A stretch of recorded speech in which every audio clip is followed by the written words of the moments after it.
information that has now been coming in over Operation Sindoor. Now, when it comes to, we've seen the military strike, we talk about on the diplomatic front as well. India has officially briefed the United Nations Security Council sanctions panel on the recent Pahalgam terror attack.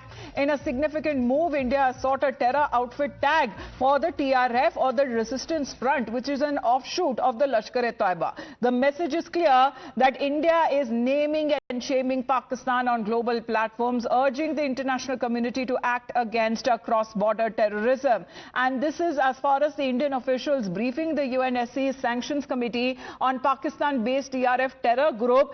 Terror tag is something that is now needed for the Resistance Front, as Pakistan has previously tried to shield the TRF. But what is being said that the Indian officials briefed the monitoring team of the UN Security Council's 1267 Sanctions Committee on the activities of the Resistance Front, the group behind the Pahalgam terror attack. Remember, on two occasions, right after Pahalgam massacre, the TRF had taken responsibility for the attack. But minutes later, when India made up its mind that it's going to hit those terror dens in Pakistan, the TRF quickly retreated and they gave out the announcement saying that they are not responsible for the Pahalgam terror attack. This back and forth is something that India is going to point out. Pakistan previously had tried to shield the TRF, but here is India armed with evidence over the Pahalgam terror attack and Operation Sindoor, saying that how terrorists have been given a free run in Pakistan and the world must know of it. And the people who are familiar on the matter has been talking about this Indian technical team,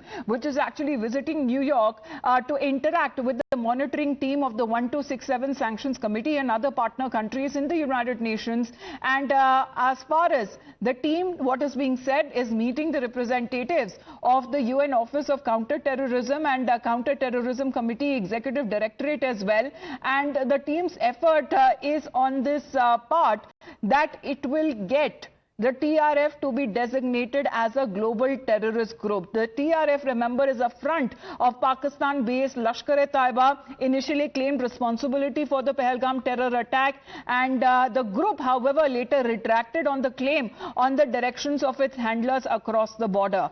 So as far as India launching out the military strikes on terror infrastructure in Pakistani territory and in POK, this is India which is armed with ample proof and evidence. Because you remember, Pakistan tries always to play the victim card, saying that where is the evidence, where is the saboot, and India is now armed with enough evidence to actually call out Pakistan on a global platform. Also, when it comes to the TRF, Pakistan, which has tried to shield it before, but here it seems that there will be no longer an outcome that India has now suggested as far as the terror tag should be now given to the Resistance Front, which is an offshoot of the Lashkar-e-Taiba. So the message is going on absolutely clear that India is naming and shaming Pakistan on global platform, urging the international community to act against cross-border terrorism. Now let's